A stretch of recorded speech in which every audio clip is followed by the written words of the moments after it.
hindi ka marunong magtrabaho ng maayos, sabihin mo na lang. Hindi ko kailangan ng pabigat dito. Oo, kasalanan ko.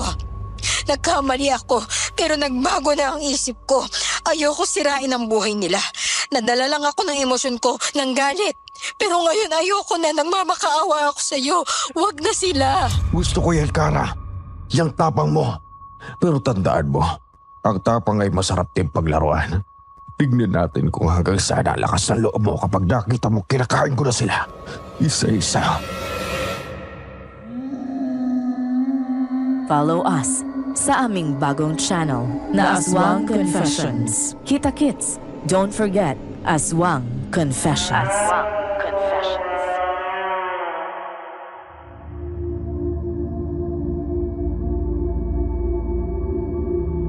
Taong 2008, nung dalaga pa ako at nasa poder pa ng mga magulang, hindi naman may kakailang namuhay ako ng marangya dahil sa tatay kong nagtatrabaho sa ibang bansa. Hindi ko kailangang kumilos sa bahay tulad na lamang ng paglilinis at paglalaba dahil may mga taong gumagawa nun para sa amin ni Mami.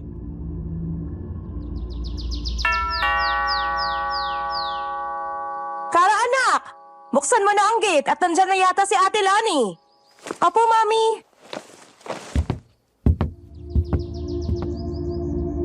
Agad akong sumunod sa utos ni Mami sa akin noon. Hindi ko kasi pwedeng ipasa sa pinsan kong si Jenny ang utos niya dahil abala ito sa kusina. Si Mami naman naghahanda papasok sa klinik dahil isa siyang dentista. Agad akong lumabas para pagbuksan ng labandera naming naghihintay sa labas.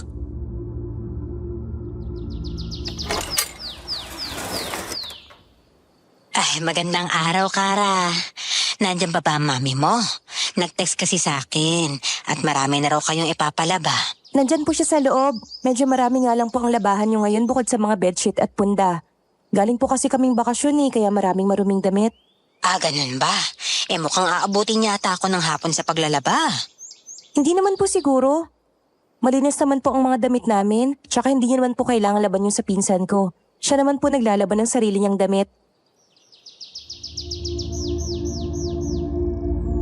Ang pinsan kong si Jenny ay nakikituloy sa amin at pinag-aaral ng parents ko. Hindi kasi kaya ng mga magulang niya na pag-aralin siya kaya naroon siya sa amin at sila Mami ang nagpapaaral.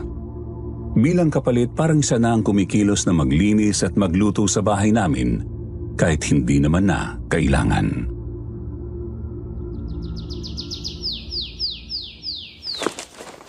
Napakasipag talaga ng pinsan mong yun, ano? Malapit na siyang graduate, hindi ba? Sabay kayo? Opo, magkaiba lang po kami ng course pero sabay po kaming gagraduate. Medyo nakakalungkot nga lang po kasi pagkatapos namin mag-aral baka bumalik na siya sa kanila. Hayaan mo na. At kung hindi mo naman kayang maglinis o magluto, pwede ko rin namang gawin yon.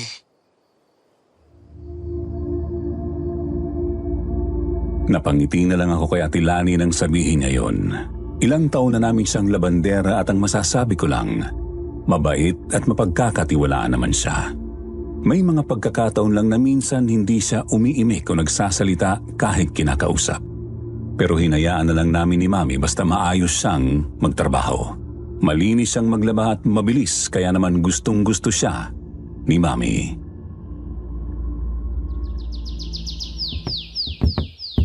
Nandito na si Ate Lani, Mami. O Lani, pasensya na medyo marami kang labahan ngayon.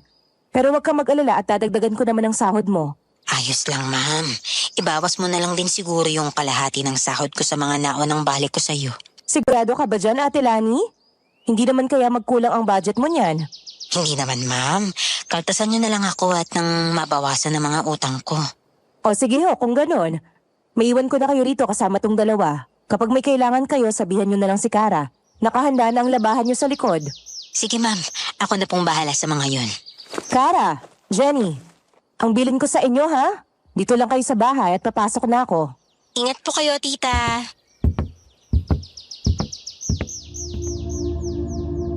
Naiwan na kami ng pinsan ko kasama si Ate Lani na dumiretso agad sa mga labahin niya. Sumunod agad ako sa kanya noon para ayain na muna siyang mag-almusal bago siya magtrabaho.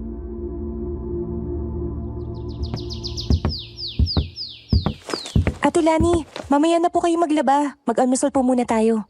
Ay, hindi na, Kara. Nagkape naman na ako sa bahay. Ayos na yun. Masama pong hindi mag-almusal sa umaga. Breakfast po ang pinaka-importanting meal sa buong araw. Sino naman ang may sabi niyan? Sanay na akong hindi nag-aalmusal. Hanggang ngayon naman, buhay pa ako. Para naman pong hindi kayo nasanay na bago kayo magtrabaho, pinapakain po muna namin kayo. Hayaan mo na at hindi naman ako nagugutom. Hindi kaya ng sikmura akong kumain ngayon at pakiramdam ko'y isusuka ko lang. Bakit naman po? Hindi mo ba nabalitaan yung binatang pinatay sa barangay namin kagabi? Naku nakita ko kasi ang bangkay nun at naku talaga naman nakakadiri. Hanggang ngayon nasa isipan ko pa rin kaya hindi ko magawang makakain. Abay ewan ko, nakakasuka. Yun po ba yung lalaking wakwak ang tiyan tapos labas ang bituka? Nick ko nga po yun sa balita. Tsaka may nagkwento rin po sa akin. Lasing daw po yata tapos may nakaaway sa nakainuman niya kaya siya pinatay. Hindi pa naman sigurado ang bagay na yan. Kilala ko rin ang binatang yun. Apo yun ng isa kong pinaglalabahan. Mabait pa naman ang batang yun. Kaya nga nagulat ako nung nalaman kong patay na siya eh. Ay, kawawang bata. Grabe nga po ang ginawa sa kanya. Parang hindi tao ang gumawa. Walang awa. Oo nga. Hanggang ngayon, wala silang maituro na pwedeng gumawa nun sa kanya. Wala naman daw kasi siyang kagalit o kung ano man. Sobrang bait naman kasi talaga ng batang yun. Minsan pa nga tinutulungan niya ako magbuhat ng mga nilabahan ko ng damit. Minsan siya na rin ang nagsasampay. Ganun po ba? Pero sure na po ba kayong hindi muna kayo kakain? Baka magutom kayo niyan. Hindi na. Mamayang tanghalian na lang. Hindi ko na pinilit si Ate Lani noon at baka nahihirapan talaga siyang makakain dahil sa nakita. Nung narinig ko nga ang balitang yon, natakot din ako lalo at nangyari lang sa kabilang barangay. Halos hindi ko maitsura sa isip ko ang itsura ng lalaki habang kinikwento sa akin yon ng kaibigan ko na kakilala rin nung pinatay. Mulat pa raw ang mga mata nito at bakas ang matinding takot hanggang sa huling hininga. Parang pinilit pa raw nitong manlaban dahil sa mga hiwa nito sa iba't ibang parte ng katawan. Nang bumalik ako sa pinsan kong si Jenny, nagangat siya ng tingin sa akin habang inilalapag ang mga plato sa mesa. Oh, nasa si Ate Lani? Hindi raw ba siya kakain? Hindi raw siya makakain. Nakita niya raw ng personal yung pinatay kahapon eh. Nakakadiri yata talaga. Nasusuka raw siya eh. Nagkibit na lang ng balikat si Jenny sa sinabi ko. Hindi na sumagot sa akin. Nang magtanghalian na, tatawagin ko na ulit si Ate Lani para kumain na abutan ko siyang may kausap sa kanyang cellphone. Ano ka ba naman, Rudy? Hindi pa ba sapat sa'yo yung kahapon? May konsensya rin naman ako. Hindi mo ba ako iniisip? Nung mga oras na yun, bakas ang galit sa mukha ni Ate Lani. Nagalangan tuloy akong lapitan at kausapin. Ibinulsa niya ang cellphone niya at padabog na kinuhang mga damit na tapos nang paikutin sa washing machine.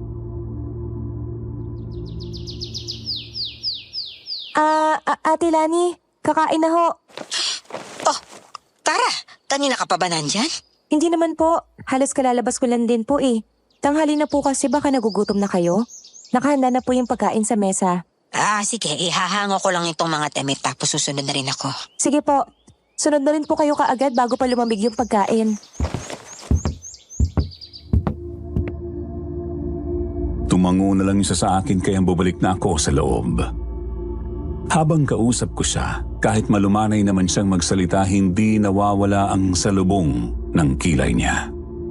Base sa tono ng boses niya nung naabutan ko siya, galit siya. Parang kaaway ang kung sino mang kausap sa kabilang linya. Napaisip tuloy agad ako kung sino yun. Sa pagkakaalam ko kasi wala na siyang asawa at maagang namatay. Ayon sa kwento niya sa amin nila Mami. Ang tanging kasama niya sa bahay nila ay ang anak niyang si Laika na minsan niya na ring isinama sa bahay nung naglaba na siya. Tahimik lang ang bata. Hindi nga rin sumasagot kahit kinakausap mo. Ilang sandali lang din nung makapasok ako, sumunod na rin agad si Ate Lani. Ganun pa rin ang itsura niya. Parang galit sa mundo dahil sa busangot ng mukha. Nagulat na lang din kami ni Jenny nang padarag niyang hinila ang upuan.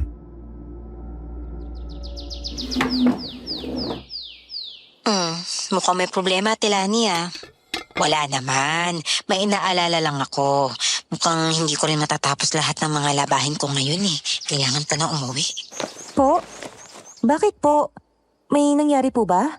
Mukhang may kaaway rin po kasi kayo kanina nung naabutan ko kayo sa labas. Sorry po hindi ko naman po sinasadyang makinig. Wag mo nang intindihin yun. Pero pwede bang umuwi na ako? Sa susunod ko na lang tatapusin yung mga naiwan na labahin ha. Kayo pong bahala. Kung emergency naman ate. Ayos lang naman po. Kami na lang po ang bahala magsabi ni Jenny kay Mommy. Maintindihan niya naman po yun. Ako na lang po siguro tatapos ito. Hayaan nyo na at umuwi na po kayo kung kailangan nyo na po umuwi ha. Ay nako Jenny, wag na. Baka bumalik na lang ako bukas. Ite-text ko na lang din si Ma'am para alam niya ha. Tumango na lang kami ni Jenny sa kanya. Nang matapos kaming magtanghalian, binanlawan niya na lang ang mga damit na huli niyang sinalang.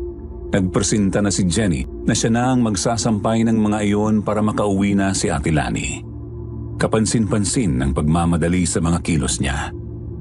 Nang mag-usap kami ng pinsan ko, naisip naming baka emergency lang talaga.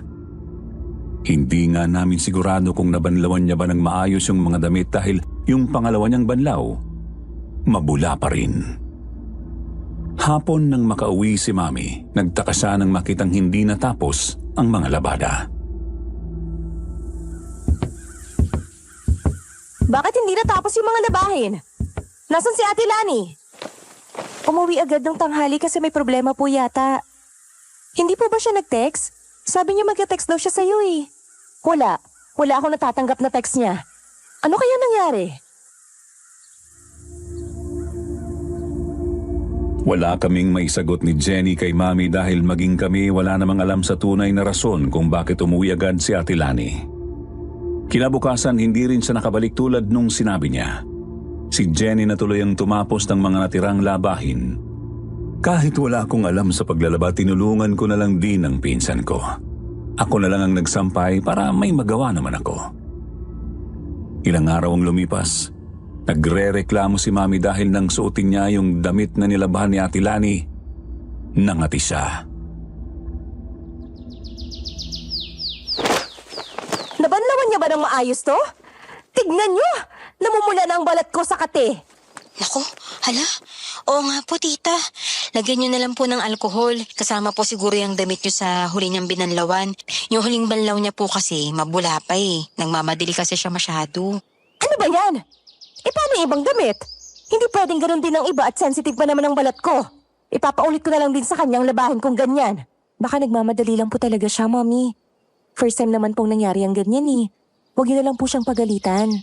Hindi pwedeng ganun na lang yon. Sinasahuran siya ng maayos. Ayusin niya rin dapat ang trabaho niya. Kailangan niya rin mapagsabihan dahil kung hindi, baka ulit-ulitin niya lang yung ganitong trabaho.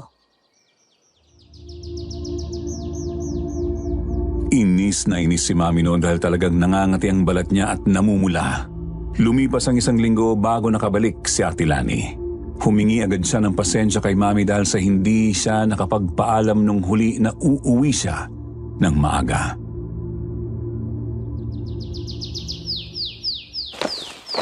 Ako, pasensya ka na talaga, ma'am, ha? Kung hindi na ako nakapagsabi sa inyo.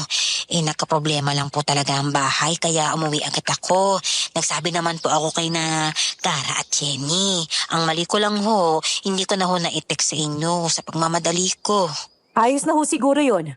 Pero sana next time, kahit nagmamadali kayo, ayusan niyo pa rin yung mga ginagawa niyo. Nangati po ako sa mga damit na nilabhan niyo nung huli. Naku, pasensya na po talaga, ma'am. Aligagana po kasi talaga ako. Hayaan niyo po at hindi na po mauulit yun, ha? Aayusin ko na po talaga sa susunod. Hindi naman po sa nagagalit ako. Kaso kailangan ko rin kayong pagsabihan para alam niyo yung mali niyo. Naiintindihan ko naman po. Ayos lang ho sa akin. Sige na ho. Kumain na po muna kayo dyan bago kayo maglaba. Bukas na lang din po kayo magplansya para hindi naman po kayo mapagod ngayong araw. Medyo marami ulit ang lalaban nyo ngayon dahil ulitin nyo yung iba nung nakaraang linggo. Iiwan ko na lang ulit kayo sa dalawa. Sige ho, ma'am. Maraming salamat po, ha?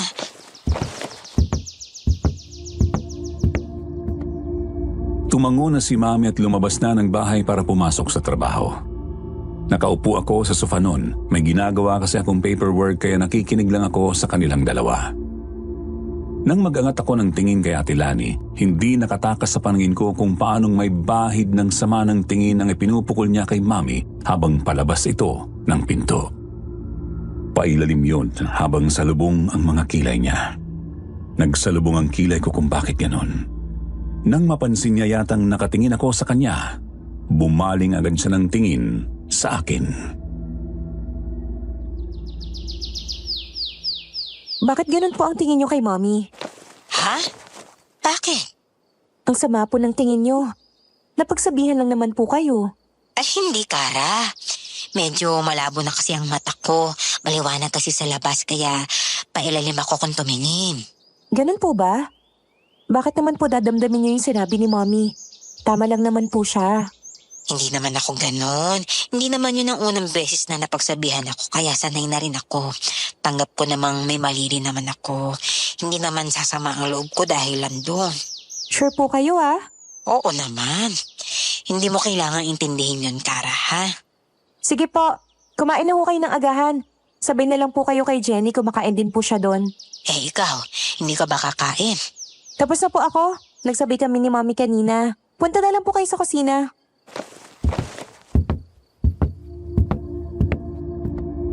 Hindi na siya sumagot at pumunta na lang sa kusina kung nasaan din ang pinsan ko. Hindi na ako nagawalang asikasuhin pa siya roon dahil nandoon naman ang pinsan ko. Isa pa biglang hindi ako naging komportable sa kanya nang makita ko ang tingin niya kay Mami. Duda ako kung tunay bang malabo lang talaga ang mga mata niya. Tinanggap ko na lang ang rason niya kaysa humaba pa ang usapan naming dalawa.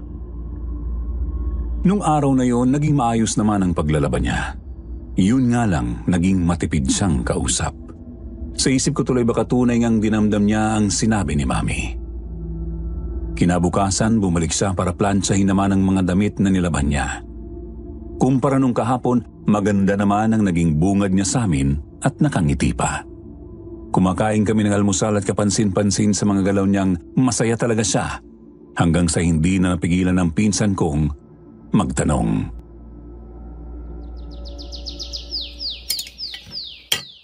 Mukhang masaya yata kayo ngayon, Ate Lani, ah. Anong meron? Ay, yung anak ko kasing si Laika, honor student. Pangalawa raw siya sa klase nila ngayon. Talaga ho? Ang galing naman po pala ni Laika. Oo, doon nga ako bilib sa batang yun eh. Masipag mag-aral. Kahit minsan wala siyang baon, pumapasok pa rin siya. Ano bang gusto ni Laika? Bigyan ko na lang po siya ng regalo. Total, masipag naman po siyang bata. Naku, wag na, Kara. Hindi naman mahilig sa mga material na bagay yung anak kong yun.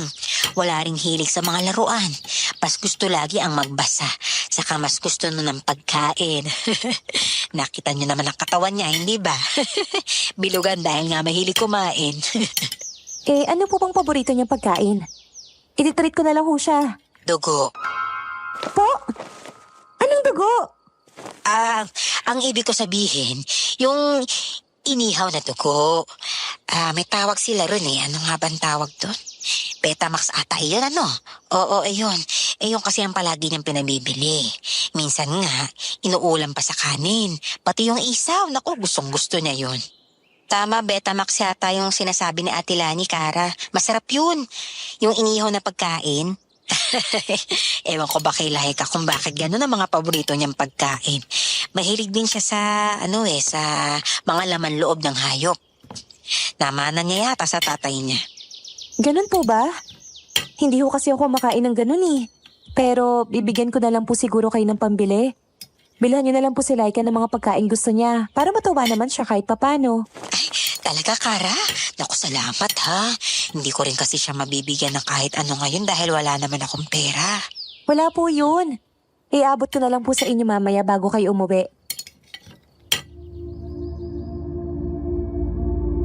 Nakangiting tumango sa akin si Ate Lani. Maghapon siyang nagplansya ng sandamakmak naming damit pero hindi kami nakarinig kahit isang reklamo ni Jenny sa kanya. Parang hindi man lang siya napagod sa ginawa niya at nakangiti pa rin ito nung pauwi na. Inabot ko na rin sa kanya yung sweldo niya para sa 2 araw niyang pagtatrabaho sa amin, pati na yung perang para kay Laika. Thank you po, Ate Lani. Balik na lang po kayo sa susunod na linggo. Ay, oo, Kara. Salamat din pala rito sa binigay mo kay Laika, ha? Naku, paniguradong matutuwa yun kapag nabili niya na yung gusto niyang pagkain. Sana nga lang ay makahanap ako. Makakahanap naman po kayo noon at marami naman pong nagtitinda ng ganun sa labas, di ba? Marami nga. Hahanap na lang ako ng mukhang masarap. Mauuna na ako at hapon na, ha? Baka kanina pa naghihintay sa akin yung batang yun. Salamat ulit, Kara, ha? Pakisabi na rin sa mami mo. Opo, Ate Lani. Ingat po kayo. Mabilis na naglakad paalis si Ate Lani. Madaling-madali ito na parang excited umuwi. Hindi na ako nagtaka dahil alam ko namang masaya siyang uuwian ang anak niyang may dala. Nang makita ni Mami na natapos lahat ni Ate Lani ang gawain niya, natuwa naman siya dahil mukhang bumawi ang labandera namin sa naging kamalian niya. Sa mga sumunod na linggo, mukha namang maayos ang lahat ng ginagawa ni Ate Lani. Wala naman akong napapansing kakaiba sa kanya at mukhang hindi niya na nga minasama yung sinabi sa kanya ni Mami. Hanggang sa isang Sabado, araw na naman ng paglalaban niya. Mukhang wala na naman siya sa mood. Magkasalubong na naman ang kilay niya nang pagbuksan ko siya ng gate. Nilagpasan niya lang ako at hindi man lang bumati. Kahit sina Mami at Jenny, hindi niya pinansin.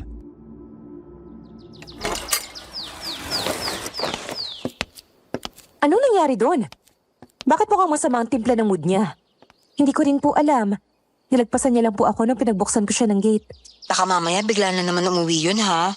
Ganon din itsura niya last time, eh. Hayaan niyo na at baka may problema lang ulit. Kung uwi siya ng maaga, sabihan niyo lang din ako at para hindi na ako magtataka pag uwi ko. Maiwan ko na kayong dalawa dyan at papasok na ako. Sige po, Mami. Ingat po kayo. Umalis na si Mami. Nagkatinginan naman kami ng pinsan ko at nagtaka naman ako nang bigla niyang inginuso yung likuran kung nasaan si Ate Lani. Iyain mo muna kumain, pinsan. Baka magutom yun. Ayoko, ikaw na. Baka hindi niya lang din ako pansinin. Ganun pa naman siya minsan. Ayun na nga, eh. Baka isnabin lang din ako. Pero sige, ako na lang ang mag-aaya.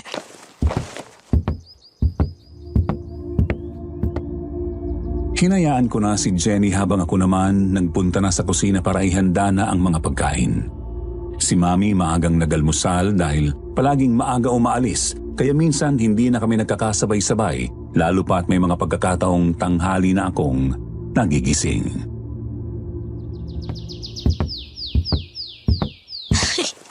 Negative, pinsan. Hindi ako pinansin. Hindi nga rin ako tiningnan, eh. Ano na naman kayang problema nun? Hindi ko alam. Hayaan na lang natin. Ang sabi ko naman, kapag nagutom siya, punta na lang siya rito. Tumango na lang ako kay Jenny. Sanay naman na kami na may mga pagkakataong ganun ang ugali ni Ate Lani. Hindi kanya papansinin unless siya ang may kailangan. Siya ang unang lalapit para makipag-usap. Habang kumakain kami ni Jenny, bigla na lang naming narinig na nagdadabog si Ate Lani at nagsasabi-sabi. Ano bang akala niya? Madali lang tong trabaho ko? Bakit hindi siyang gumawa na para maintindihan niya? Ano raw, Jenny? Naiintindihan mo ba yung sinasabi niya? Hindi nga eh. Lapitan ko kaya.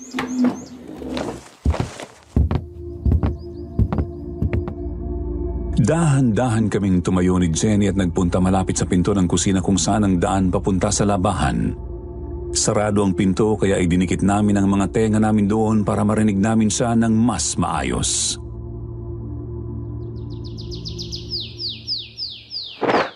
Ako na lang lagi ang umiintindi. Mahirap pang intindihin ang sitwasyon ko. Naku, ano kayang sinasabi niya, Kara? Hindi ko magets eh. Ako rin. Parang may kaaway na naman siya. Pakinggan na lang natin. Hintayin niyo lang at may kalalagyan din kayo sa akin. Tinitiis ko lang kayo. Pero hindi palaging magiging mabait ako. Pinakisamahan ko kayo ng maayos. Pero parang hirap na hirap kayong gawin sa akin yung pabalik. Tignan ko lang kung anong mangyayari sa inyo kapag napuno ako. Ano Bakit parang nagbabanta siya? Nagkatinginan kami ni Jenny nang bigla siyang kumatok sa pinto. Hindi niya mabuksan dahil nakaharang kami doon.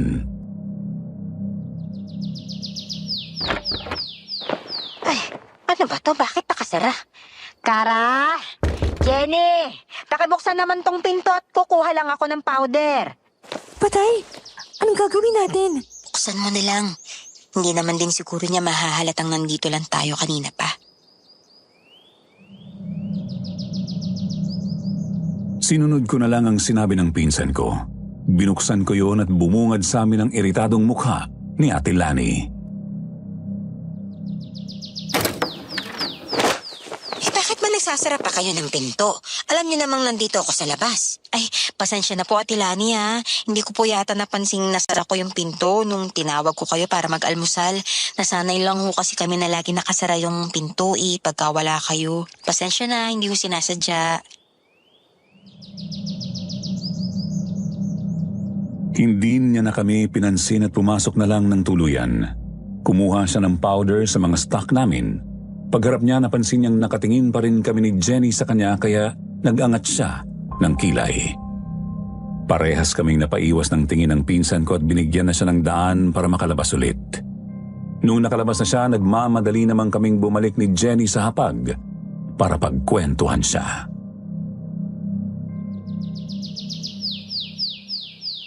Ang lala naman yata ng mood swings ni Ate Lani ngayon ha. Grabe, parang galit na galit yata talaga siya.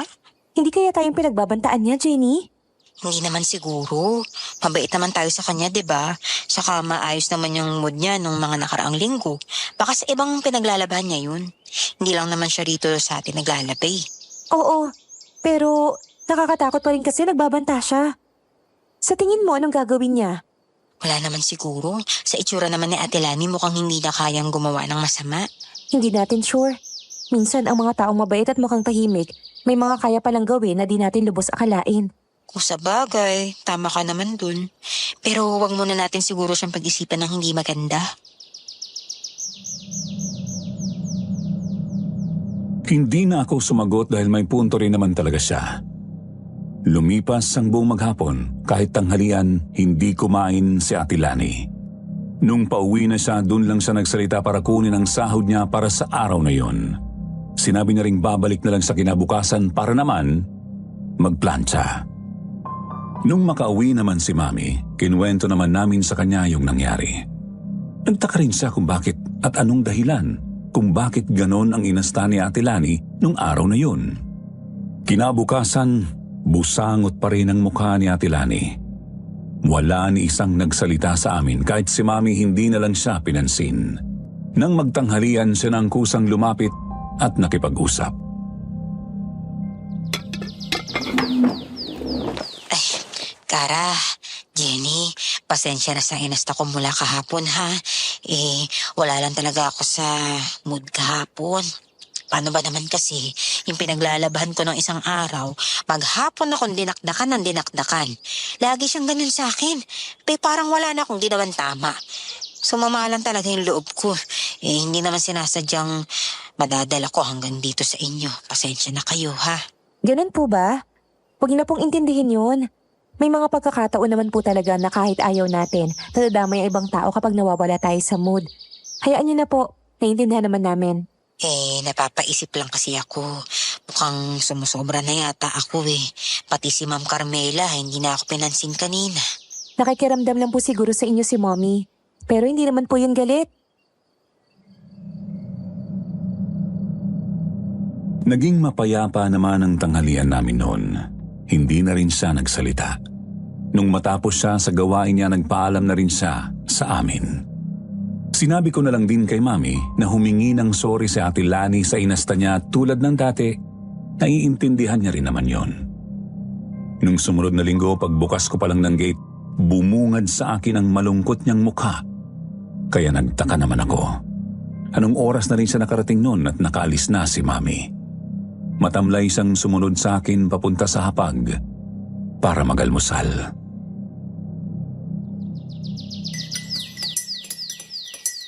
O, Tilani, malungkot ka yata. Anong problema? Natatandaan niyo ba yung kinuwento ko sa inyo nung nakaraan? Yung matandang pinaglalabahan ko pero lagi akong pinagagalitan. Ayun, ako. Nilooban daw yung bahay nila kagabi. Pero hindi lang siya ninakawan. Naku, pinatay din siya. Po? Totoo po ba yan? Hindi man lang naaway magnanakaw sa kanya. Nagnakaw na nga, pumatay pa. Oo nga eh. Pati ako nagulat sa balitang yun. Nagpunta ako sa kanila kaninang umaga para sana makibalita. Pero hindi ko na nadatnan yung bangkay niya kaya hindi ko talaga nakita. Ang sabi lang sa akin sa kwento ng kapitbahay niya, narinig niya na lang na sumigaw yung matanda at humihingi ng tulong. Pagkatapos po, hindi niya siya natulungan. Naku hindi na. Pagpasok kasi nila sa kwarto ng matanda, naliligo na raw ito sa sariling dugo. Sobrang daming saksak daw sa katawan. Hindi na rin daw nila naabutan yung salarin. Tinangay raw yung malaking halaga na pera. Grabe!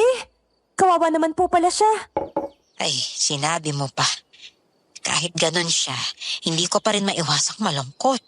Palagi niya akong sinusungitan at pinapagalitan pero kahit papaano, naging amo ko pa rin naman siya. Kaya nung narinig ko yung balitang yun, grabe, gulat na gulat ako. Sana makamit niya po ang hustisya. Sana mahuli rin po ang salarin at pagbayaran niyang ginawa niyang kasalanan. Sana nga. Wala sa sarili si Ate Lani buong maghapon. Mukhang hindi niya mapigilang isipin yung nangyari sa isa niyang amo. Napatunayan kung kahit may sama ng loob si Ate Lani sa isang tao, ayaw niya pa rin may mangyaring masama rito. Pagbalik niya kinabukasan, halos tulala pa rin siya habang nagpaplansya ng mga damit. Nasa isang kwarto siya nung tatawagin ko na siya para kumain, hindi na ako kumatok. Naabutan ko siyang marahas na pumipindot sa cellphone niya. Pinaplansya niya yung uniform ni Mami pero masyado siyang abala sa telepono. Hindi niya napansing ang tagal na palang nakapatong ng plancha sa manggas ng damit at nasunog ang parting yun na ikinagulat ko.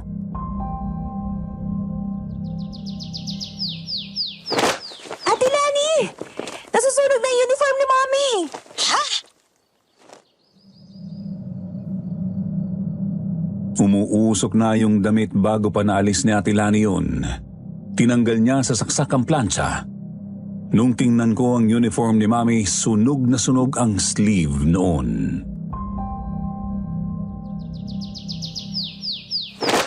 Hala, naku, lagot ako sa mami mo nito. Hindi niyo kasi binabantayan eh. Alam niyo naman po nagpa-plancha kayo tapos nag-cellphone kayo dyan. Malamang po masusunog talaga yung damit. Magkano ba ang uniform niyang to? Papakaltas ko na lamang sa sahod ko. Hindi ko po alam. Kayong dalawa na lang po siguro ang mag-usap tungkol sa bagay na yan. Hindi na po ako mangingialam. Sige, hintayin ko na lang siguro siyang umuwi. Mga anong oras ba ang uwi niya? Mga 6:00 po. Tumango na lang si Ate Lani. Akala ko hindi sa seryoso na hihintayin niya si Mami. Paano ba naman kasi? Nag-uumpisa ng dumilim at inaalala kong baka wala rin kasama si Laika sa bahay nila. Pero sabi niya naman, inaalagaan naman daw ito ng nanay niya kaya ayos lang kahit abutin siya ng gabi. Mag-aalas 7 na nang nakauwi si Mami at hindi pa maganda ang timpla. Sa itsura niya palang alam naming may hindi magandang nangyari.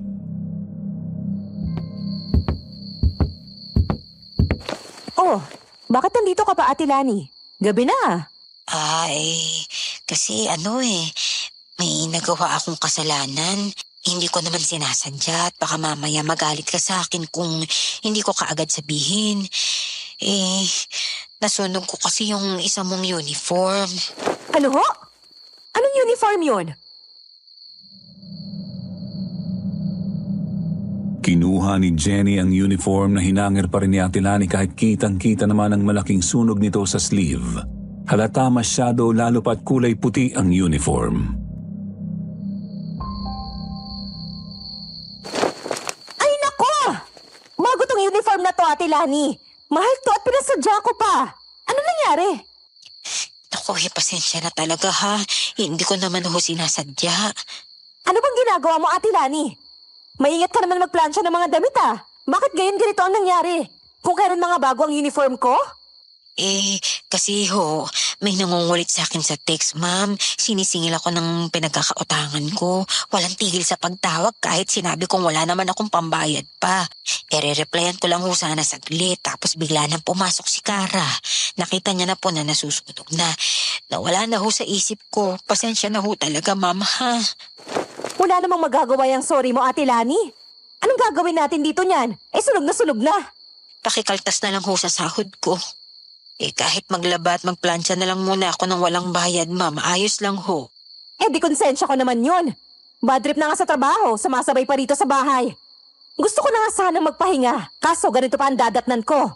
Pasensya na talaga, ma'am, ha? Sorry talaga. Naiintindihan ko naman yung pagkagalit ninyo sa akin. Tsaka nyo na lang ulit ako siguro kausapin, Ate Lani. Mainit ang ulo ko ngayon. Baka magpatong-patong lang. Umuwi na kayo at gabi na. Sige ma'am. Pasensya na po ulit. Hindi na siya nilingon ni Mami at umakyat na lang ito sa kwarto. Hinatid ko naman sa labas si Ate Lani.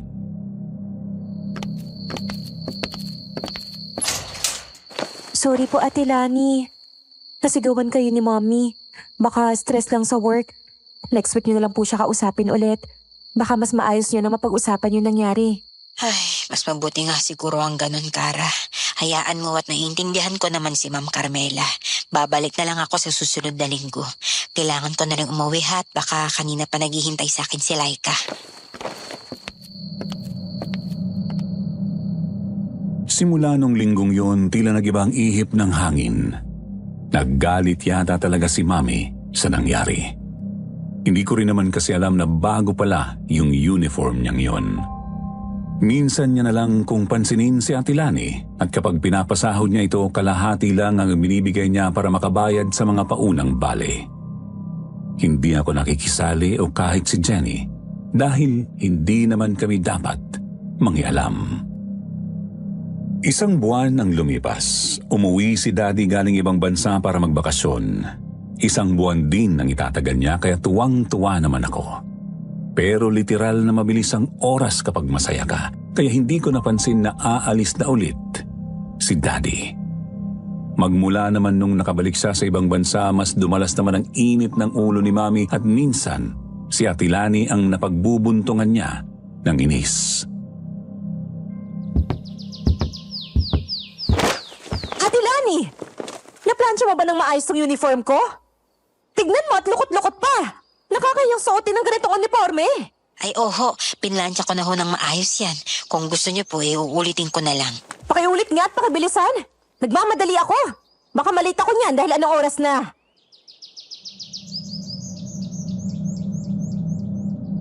Aligagang sumunod si Ate Lani sa utos ni Mami. May mga pagkakataong naaawa na rin ako sa kanya dahil parang sumusobra na rin yata si Mami sa kanya. Hindi ko lang maisatinig ang mga gusto kong sabihin kay Mami noon at baka madamay pa ako.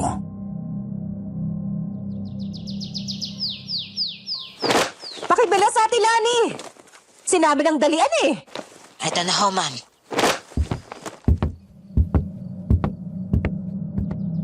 Pahigit na kinuha ni Mami mula sa kanya yung uniform. Nang tumalikod si Mami, napatingin na lang sa akin si Ate Lani at nung makita ko ang takot sa kanyang mukha, nakaramdam ako ng awa. Para bang takot na takot siyang masigawan o mapagalitan ni Mami. Hindi na nawala ang init ng ulo nito sa kanya. Yun pala, dahil buntis ito at nasa first trimester. Madaling mainis o magalit si Mami. Ate Lani! Bakit amoy kulob to mga damit na nilabhan mo? Hindi mo ba nilabhan ng maayos to? Umuulan kasi ma'am. Mahirap pong magpatuyo ng damit kaya nangangamoy kulob. May fabric conditioner naman ah.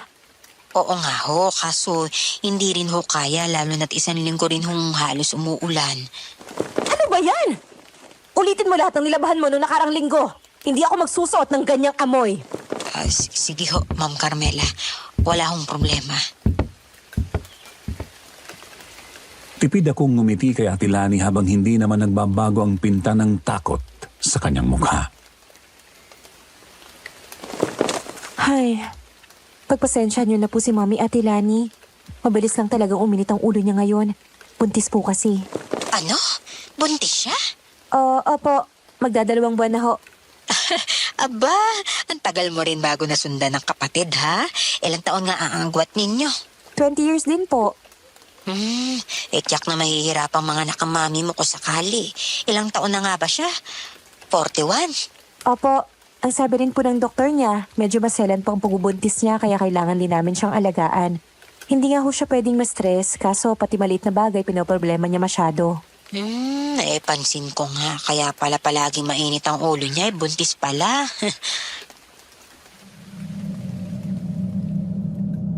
Pansin ko noon ang bilis ng pagbabago ng mood ni Ate Lani nung nalaman niyang buntis si Mami. Halos hindi na mawala ang ngiti sa labi niya na parabang mas masaya pa siya kaysa sa akin. Simula nung nalaman niyang buntis si Mami kahit pinagagalitan siya nito, wala lang sa kanya. Haharap siya sa amin ni Jenny nang nakangiti pa. Isang beses nung naroon ulit siya sa amin at naglalaban, nakasunod kami ni Jenny kay Mami habang dalang lahat ng mga damit ni Mami kahit mga malilinis. Pakilabahan nga to lahat. Hindi ko na gusto ang amoy dahil ang tagal na sa damitan. Malilinis naman ang mga yan, kahit saglit mo lang paikutin. Pero, ang dami po ng mga yan, ma'am. Aabutin po ako ng anong oras sa paglalaba. Nagrereklamo ka ba, Ate Lani? Pinapasahod naman kita, di ba? Hindi naman ho ako nagrereklamo, ma'am. Pero baka po pwedeng yung mga malilinis na, wag na po sanang isama. O kung gusto nyo ho, sa susunod na linggo ko na lamang po lalaban ng mga yan. May kailangan pa kasi akong gawin sa bahay. Ano? Ngayon, ikaw na nagdidikta kung anong dapat kong ipagawa? Kaya ko nga nilabas to ngayon kasi gusto ko na malaban na. Namamaho na ang mga yan sa damitan ko. Mahirap bang gawin ang inuutos ko? Malinis naman ang mga yan. Hindi naman ho sa ganun, ma'am. Pasensya na ho kung ganun ang dating sa inyo. Pasensya? Lagi ka na lang ganyan, Ate Lani. Lagi kang may dahilan. Lagi ka rin palpak. Ang simple lang naman ng mga pinapagawa ko rito sa isa bahay. Maglaba, tsaka magplancha. Ma'am, ginagawa ko naman po lahat ng kaya ko. Kung minsan po parang lahat na lang po napupunan nyo. Maayos naman ho ang ginagawa ko. Huwag mo nga akong dramahan, Ate Lani. Ayoko ng ganyan. Pinagsasabihan lang naman kita dahil gusto ko maayos ang ginagawa mo. Alam ko ho yun, ma'am. Imbis na gumaan ang buhay ko dahil may labandera na ako, ikaw pa mismo ang nagbibigay ng stress sa akin. Grabe si Tita Carmela. Parang sobra naman to. Oo nga eh. Gusto ko na rin pigilan si Mommy. Kawawa si Ate Lani. Oh, bakit hindi ka sumasagot? Natameme ka na. Kung hindi mo na kayang gawin ang trabaho mo rito, pwede ka namang umalis. Alam mo yan. Pasensya na ho, ma'am, ha? Hindi po ako aalis. Gagawin ko po ang lahat ng gusto ninyo. Dapat lang.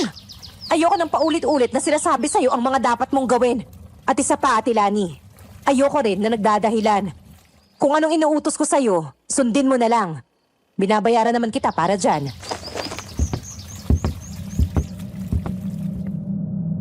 Umalis si Mami pagkatapos niyang pagalitan si Ate Lani.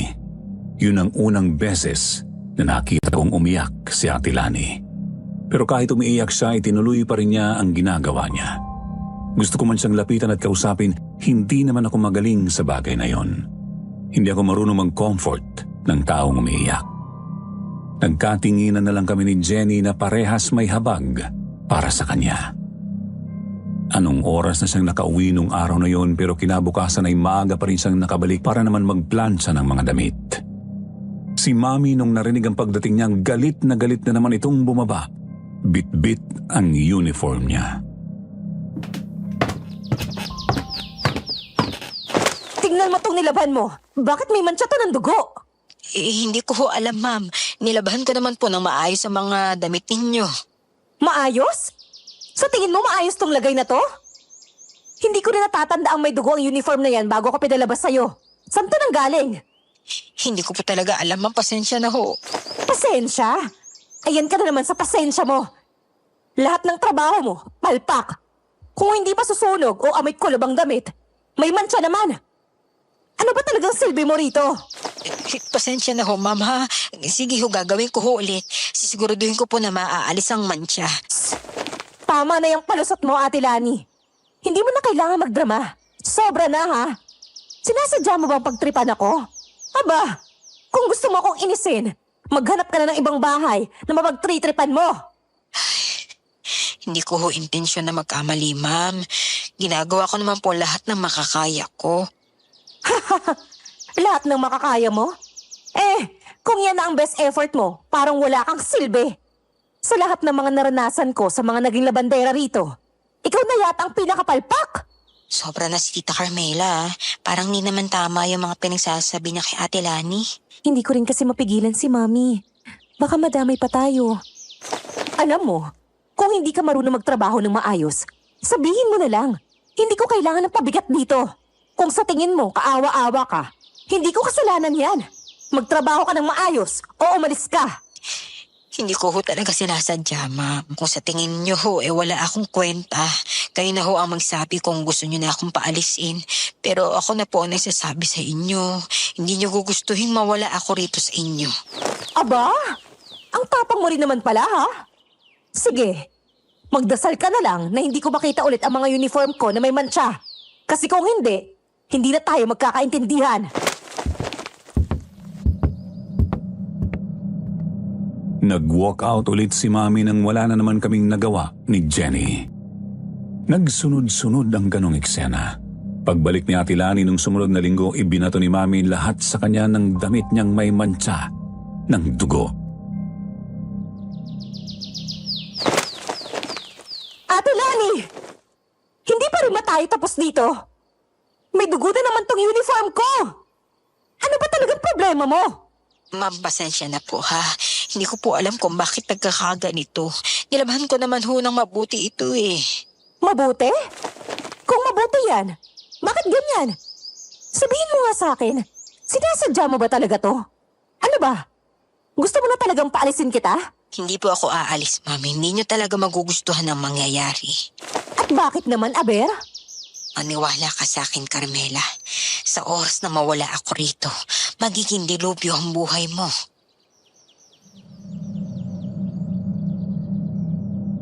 Natakot ako sa kung paanong mabilis na nagbago ang tono ni Ate Lani.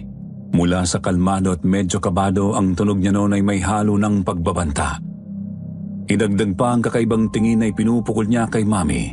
Katulad yon kung paano niya tiningnan si Mami ng masama nung unang beses ko siyang mahuli. Si Mami halatang biglang natakot din.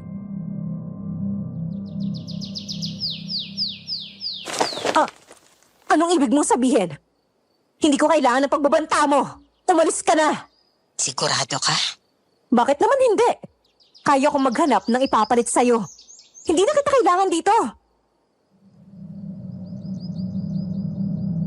Nangilabot ako sa kung paanong bigla na lang ngumisi si Ate Lani. Matagal siyang nakipagtitigan kay Mami hanggang sa si Mami na rin ang kusang umiwas. Wala na siyang ibang sinabi pagkatapos noon at basta na lang tumalikod. Umalis siya ng bahay nang hindi man lang siya lumilingon sa amin. Nung mga sumunod na araw may napansin si Jenny. Kara, nakikita mo ba yung lalaki sa labas? Lagi siyang nandyan. Ha? Sinong lalaki? Wala naman ako nakikita. Silip ko sa bintana. Nang sumilip ako sa bintana, may nakita nga akong isang lalaki sa gilid ng kalsada. Nakasuot siya ng itim na jacket at nakayuko habang tila may hinihintay. May kakaiba sa kilos niya pero hindi ko alam kung ano. Ayun nga, Jenny. Pero, anong ginagawa niya dyan?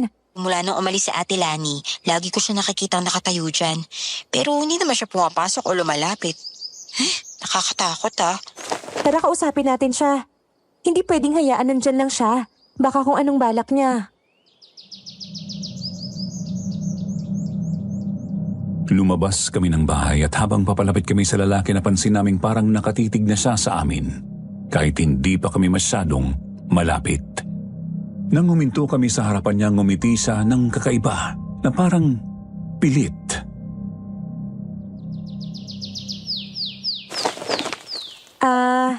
Excuse me kuya. Pwede po bang malaman kung anong ginagawa niyo rito? Ako si Rudy. May kailangan lang sana ako sa mami ninyo pero wala yata siya rito. Bakit po? Sino po ba kayo at anong kailangan niyo kay mommy? Wala. Babalik na lang siguro ako kapag nandyan na si Carmela. Napatigil kami. Napalunok si Jenny habang ako naman ay pilit na nilalabanan ng takot na unti-unting gumagapang sa dibdib ko. Hindi namin kayo kilala, kuya. Pakisabi kung ano talaga ang kailangan niyo. Hindi pa kayo pero malalaman nyo rin. Mag-iingat kayo sa lahat ng oras ha.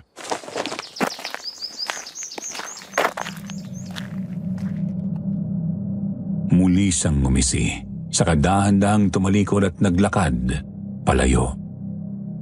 Naiwan kaming tulala sa mga sinabi niya at habang pinagmamasdan namin ang papalayong anino niya, isang malamig na hangin ang dumaan.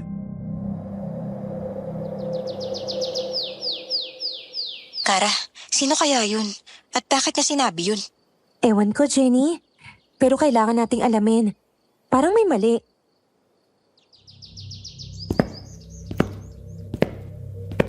Isang gabi nagising ako nang makarinig ng mahihina ngunit mabibigat na yabag. Agad akong nagmulat ng mga mata at napatingin sa bintana. Nakikiramdam ako sa paligid. Parang naglalakad yun paikot sa aming bahay. Bumalot din sa ilong ko ang isang kakaibang amoy na hindi ko maipaliwanag. Napabalikwas na ako ng bangon nang bigla na lang may tumalon sa bubong.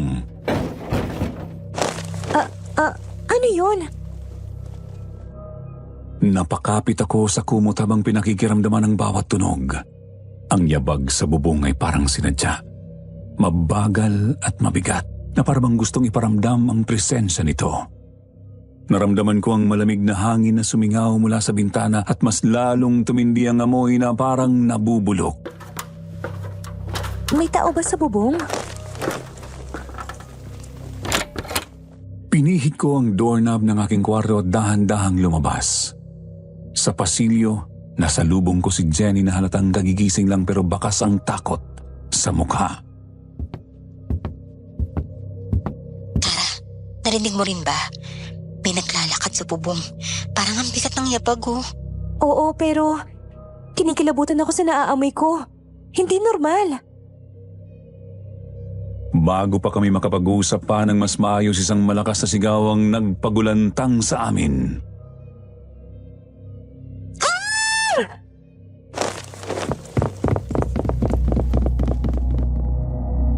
Hindi na kami nag-aksaya ng oras. Nagkatinginan kami ni Jenny bago sabay na tumakbo papunta sa kwarto ni Mami. Pagbukas namin ng pinto, natagpuan namin siyang nakaupo sa kama, humahangos at bakas sa mukha ang matinding takot. Mami! Ano nangyari? Andyan siya. May lalaki. Sa bintana. Pero hindi ko siya namumukhaan. Teka, titingnan ko. Agad kong hinila si Jenny bago pa siya makalapit. Hindi ko alam kung anong naroon pero siguradong hindi kami ligtas. Jenny, wag! Hindi natin alam kung sino o ano ang nasa labas. Hindi siya. Tao. Ang mga mata niya, pula. Parang galit na galit. At ang mukha niya, hindi normal. Napatingin kami ni Jenny sa isa't isa. Parang sabay naming naisip ang yabag sa bubong. Kung ang lalaki sa labas ay hindi tao, sino o ano ang nasa bubong? Biglang may narinig kaming pagkaluskos mula sa itaas. Mas mabilis at mas magulo. Tumigil yon sa tapat ng kwarto ni Mami na parang alam na nandun kami. Kara, anong gagawin natin? Hindi ko alam ang sagot. Napatingin lang ako kay Mami na patuloy na nanginginig sa kama. Kasabay ng mabilis kong pag-iisip, naramdaman ko ang mabigat na yabag na tila papalapit sa gilid ng bubong. Bigla na lang may dumaan na anino sa labas ng bintana at kasabay noon may mabangis na kaluskos na parang kuko na kumakayod sa yero. Napasigaw si Mami at kami naman ay napaatras. Jenny! Tumakbo tayo! Dalhin natin si Mami sa mas ligtas na lugar! Hinawakan ko ang braso ni Mami habang si Jenny ay kumuha ng flashlight. Pero bago pa kami makalabas ng kwarto, isang malakas na kalabog ang narinig mula sa bubong. Parang sinasadya nitong takutin kami at hindi ko alam kung anong klaseng nilalang ang kayang gumawa nun. Ayoko na! Ano bang nangyayari? Takot na takot kami at hindi alam ang gagawin. Hanggang sa maramdaman na lang namin na parang unti-unting tumahimik. Nawala ang mga yabag sa ibabaw ng bubong at nawala rin ang naglalakad sa labas. Para bang tinatakot lang kami noon. Ang katahimikan ay nagdulot ng panibagong takot, pero hindi pa kami pwedeng magpakakampante. Jenny, tulungan mo kong dalhin si Mommy. Kailangan makalabas tayo rito. Saan naman tayo pupunta? Hindi natin alam kung saan sila o kung ilan sila. Bago pa ako makasagot, biglang sumambulat ang bintana ng kwarto. Ang mga bubog ay kumalat sa sahig at kasabay ng malamig na hangin ay ang mas malakas na amoy ng nabubulok. Lalo kaming napatras at halos maiyak si Mami sa takot. Huwag kayong lalapit! Huwag kayong lalapit! Sa gilid ng sirang bintana lumitaw ang isang kamay. Mahaba ang mga daliri nito na parang kuko ng isang hayop at unti-unting dumukwang papasok. Kasunod nito ang mukha ng nilalang. Ang mata nito ay pulang-pula. Ang ngiti ay halos sumira sa balat ng pisngi at ang mga ngipin ay matutulis. Pero nakilala ko siya. Siya yung lalaking kinausap namin ni Jenny na laging nasa labas ng bahay. Si Rudy. Ang bago ninyo. Kay tagal kong hinintay ito. Natatakot kayo, ano? Mabuti naman. Dahil kung maramdaman ninyo ang takot na nararamdaman ng asawa ko habang pinapayaan niyo siya.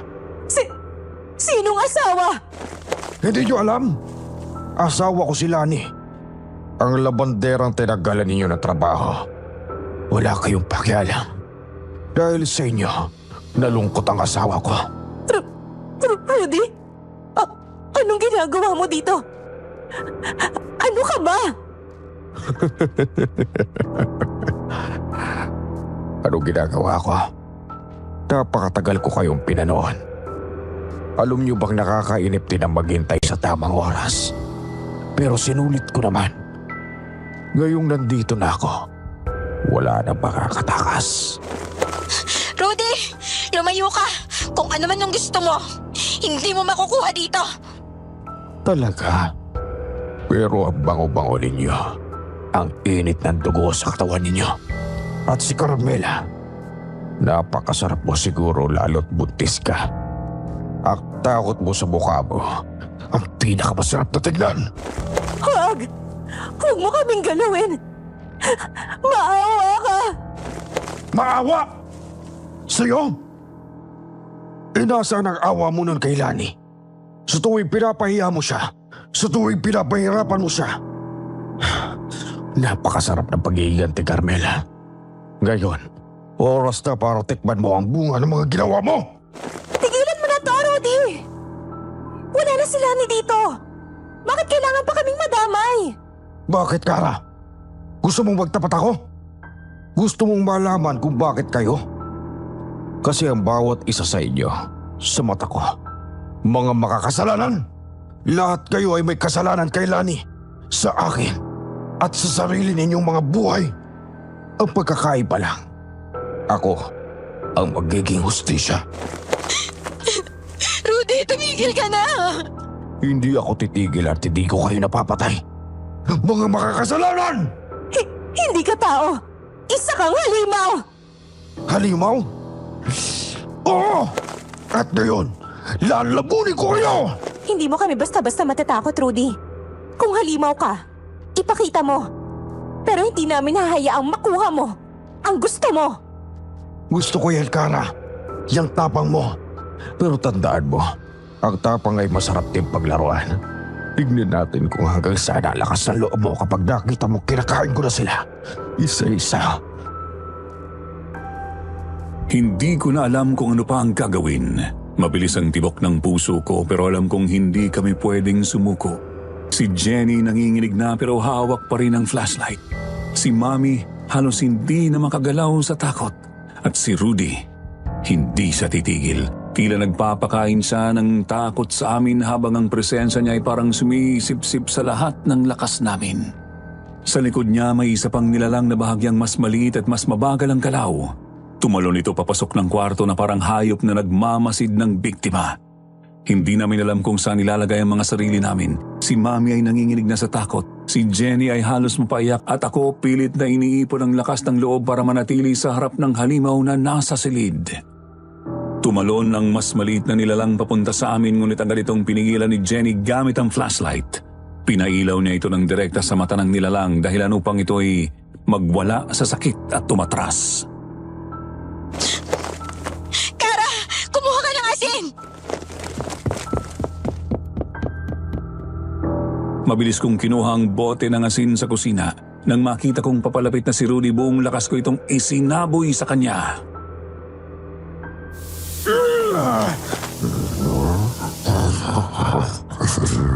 Mga punyeta kayo! Ang balat niya ay umuusok kung saan tumama ang asin. Napatras siya habang hawak-hawak ang braso.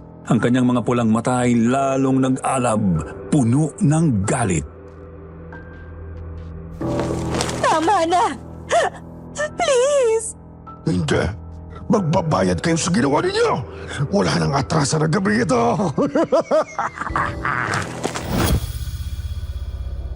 Biglang tumalon si Rudy pero bago siya makalapit sa amin, hawak-hawak na ni Jenny ang krus mula sa altar ni Mami. Itinapat niya ito sa mukha ni Rudy. Umalis ka! Wala kang lugar dito! Nagliyab ang kanyang balat nang tumama ang liwanag ng krus. Napaatras siya, nagngangalit sa sakit at galit. Hindi pa ito tapos. Bumalik ako para ipakita sa inyo ang sakit. At hindi ninyo ito matatakasan. Biglang tumilim ang paligid.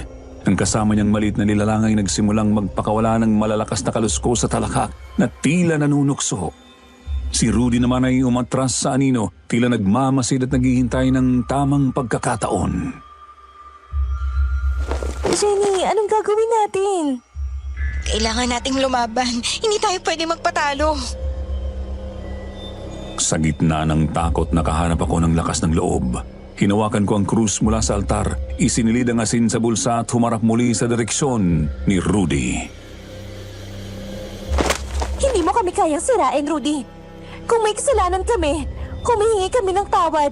Pero hindi namin nahayaang tapusin mo ang buhay namin ng ganito. Tignan natin kung hanggang saan ang tapang ninyo! Unti-unti mas nagbago ang kanyang anyo. Mas lalo siyang nagmumukhang halimaw habang ang katawan niya ay dahan-dahang nag-iiba. Sa tanang buhay ko, yun ang unang beses na nakakita ako ng ganun. Tumindi ang tensyon sa silid. Napalilibutan kami ng dilim at mabibigat na presensya ng mga halimaw. Ramdam namin ang malamig na hangin at ang masangsang na amoy na tila sumisingaw mula sa kanilang mga katawan. Si Rudy ay naglalakad palapit sa amin. Mabagal ngunit puno ng pananakot. Ang kasama niyang mas maliit na halimaw hindi sumusugod pero nananatiling nanonood. Alam niyo ba kung gaano kasakit makita ang mahal mo na umiiyak gabi-gabi? Hindi niyo alam ang ginawa ninyo. Pero ipaparanas ko sa inyo ang sakit na yun na maraming ulit pa. Nakatutok ang mata ko sa bawat galaw niya. Si Jenny naman ay pilit na itinatapat ang liwanag ng flashlight sa kanya habang si Mami ay walang tigil sa pag-iyak sa sulok. Tila wala kaming ligtas. Ngunit sa gitna ng kaguluhan, biglang narinig namin ang isang malakas na sigaw mula sa labas ng bahay. Rudy! Tama na! Nagulat si Rudy at napalingon sa direksyon ng pinto ng kwarto. Bumukas ito at nakita namin si Ate Lani. Umiiyak habang pilit na nilalabanan ng kaba sa kanyang mukha. Lani, anong ginagawa mo rito? Anong ginagawa mo, Rudy? Bakit ka nandito? Bakit mo sila ginugulo? Para sa'yo. Para maranasan nila ang sakit na binigay nila sa'yo. Para makabawi tayo. At bakit ka nagtataka na gano'n? Ikaw naman ang may gawa kung bakit nandito ako ngayon. Sila ang gusto mong isunod ko, hindi ba? Hindi. Hindi ko ginusto ito. Hindi ko kailanman ginustong saktan sila. Alam kong may mabuti silang puso sa kabila ng masasakit na salita na narinig ko mula kay Carmela. Itigil mo na to, Rudy. Parang awa mo na. Lumapit si Ate Lani kay Rudy. Hindi alintana ang panganib. Nag-aalab ang mga pulang mata ni Rudy ngunit tila nagdadalawang isip siya. Rudy, nakikiusap ako, umuwi na tayo. Ayoko ng ganito. Pero Lani, nasaktan ka nila. Pinapahirapan ka nila. Tinanggal ka nila sa trabaho na walang dahilan. Kung ayaw mo pala silang masaktan, hindi mo sana nilagyan ng dugo ang mga damit nila, hindi ba? Anong usapan natin? Kung sino ang iwanan mo ng dugo, sila ang susunod kong bibiktimahin. Oo, kasalanan ko. Nagkamali ako, pero nagbago na ang isip ko. Ayoko sirain ang buhay nila. Nadala lang ako ng emosyon ko, ng galit. Pero ngayon ayoko na, nagmamakaawa ako sa iyo. Huwag na sila. Anong saysay noon kung hindi ko yun gagawin? Hindi! Nandito na ako at tatapusin ko na kung anong sinimulan ko. Hindi mo na ako papipigilan. Sa ayaw at sa gusto mo, tatapusin ko na sila ngayon! Sa bilis ng pangyayari agad niyang nasunggaban si Mami nang bigla siyang tumalon. Lumayo ka sa akin! Demonyo ka! Sa gitna naman ng pagsigaw ni Mami, mabilis na kumilos si Ate Lani. Hinawakan niya ang braso ni Rudy. Pilit siyang pinipigilan ngunit parang bakal ang lakas ng hawak nito kay Mami. Rudy, wag! Kung talagang mahal mo ako, makinig ka. Hindi ito ang paraan. Tumigil ka, Lani! Ginagawa ko ito lahat para sa'yo. Hindi mo pa pala naiintindihan. Napatingin ako kay Jenny na hawak-hawak ang flashlight. Bigla siyang nagtatakbo papunta sa labas at bumalik dala ang bote ng banal na tubig na nakadisplay. Ito, Kara. Subukan natin to. Magmadali ka! Baka hindi na makapigil sa Ate Lani! Si Mami halos mawala na ng malay sa takot habang si Rudy ay unti-unting bumubulong ng kung anong mga salitang nakakatakot. Tila may ibang boses na nagsasalita mula sa kanya.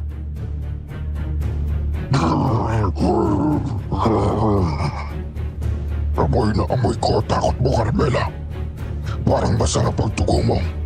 Wag, Rudy, tumigil ka. Ayoko na madagdagan ng mga kasalanan ko. Sa sandaling yon, nakita naming inilabas ni Ate Lani ang isang rosaryo mula sa bulsa niya. Humakbang siya sa harapan ni Rudy. Itinaas ang rosaryo at nagsimulang magdasal. Panginoon Diyos, patawarin mo kami sa aming mga kasalanan. Huwag mong hayaan na magtagumpay ang kasamaan ngayong gabi. Lani, bakit mo ginagawa ito? Habang si Rudy ay tila nag-aalangan, biglang sinabuyan ni Jenny ng banal na tubig si Rudy.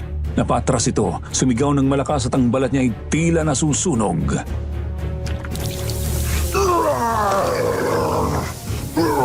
Ano ito? Rudy, bumalik ka! Labanan mo ang halimaw na nasa loob mo. Parang awa mo na. Hindi pa huli ang lahat. Ngunit bago pa siya tuluyang makalapit kay Rudy, bumalik ang galit nito. Tumalon siya palayo, dumapo sa dingding at nagsimulang ngumisi habang nakatingin sa amin mula sa taas.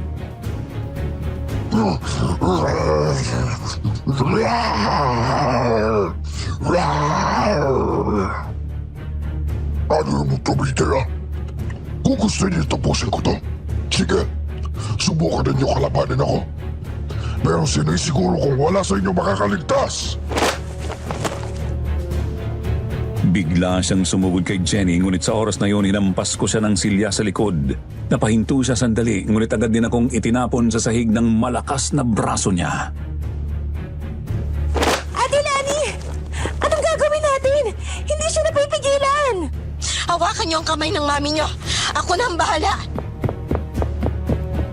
Tumakbo si Ate Lani patungo kay Rudy. Itinulak siya ng buong lakas gamit ang rosaryo sa kamay. Nagdikit ang rosaryo sa balat ni Rudy at muling sumigaw ito habang tila umuusok ang katawan niya.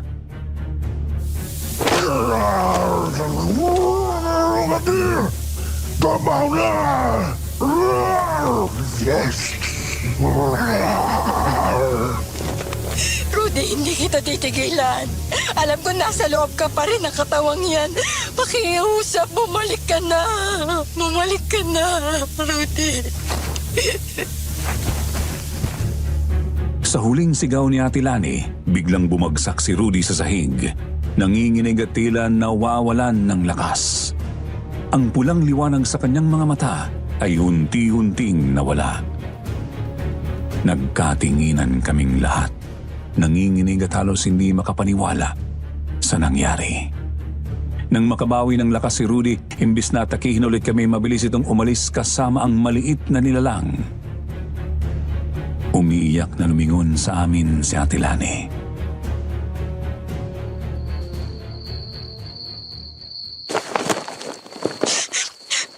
Pasensya na. Alam kong maaaring hindi niyo ako mapatawad sa ginawa kong to. Nagsinungaling ako sa inyo na wala akong asawa dahil isa siyang aswang. Umamin na rin ako ang may gawa kung bakit kayo ang biniktima niya. Isa akong pain. Isang instrumento para sa mga karumal-dumal yung pambibiktima. Pero maniwala kayo, hindi ko ginusto ang lahat ng iyon. Nagsisisi na ako sa mga ginawa ko para sa kanya. Nagmahal lang naman ako. Hindi ko naman alam na aabot sa ganitong punto. Kaya humihingi ako ng tawad sa inyong tatlo. Patawaran ninyo ako.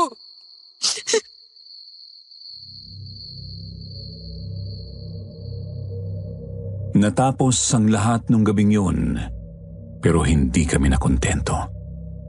Lumapit kami sa isang albularyo para humingi ng mga pangontra at tulong. Ang kwento nyo ay hindi na bago sa akin. Maraming beses na akong nakahanap ng nilalang na tulad ng asawa ni Lani. Mga aswang na nagiging mas makapangyarihan dahil sa dugo. Pero ang kakaiba rito ay may kasunduan. Kasunduan? Anong ibig mong sabihin, Mang Julio? Ang mansya ng dugo sa mga damit ninyo ay iyon ay naging gabay niya. Ang dugo ay parang bakas. Isang paanyaya para sa nilalang na tulad niya na sundan at gawing biktima ang nagmamay-ari ng mga damit na iyon. At dahil si Lani ang nagbigay at laglagay ng dugo, siya ang nagbigay ng pahintulot na kayo ang sundan at bibiktimahin. Ibig mo sabihin, ginamit kami ni Ate Lani? Hindi ganun kasimple. Oo, naglagay siya ng dugo pero hindi ibig sabihin no na hindi siya nagsisisi. Batid kong nagawa niya ito sa ilalim ng impluensya ng takot at pagmamahal. Ang mga aswang ay magaling sa pagkokontrol ng kanilang biktima. Lalo na kung emosyonal na mahina. Pero, paano na kami? Tapos na ba talaga ang lahat? Babalik pa ba siya? Kung babalik siya, nakadepende yun sa lakas ng loob ninyo. Kailangan ninyong linisin ang iyong tahanan, hindi lang ng asin at mga ontra, kundi pati na rin ang mga galit at takot na itinanim niya sa puso ninyo. Ang masamang nilalang tulad niya ay nabubuhay sa takot at galit ng iba. Kung mawawala yun, mahihirapan siyang makapasok muli sa bahay ninyo.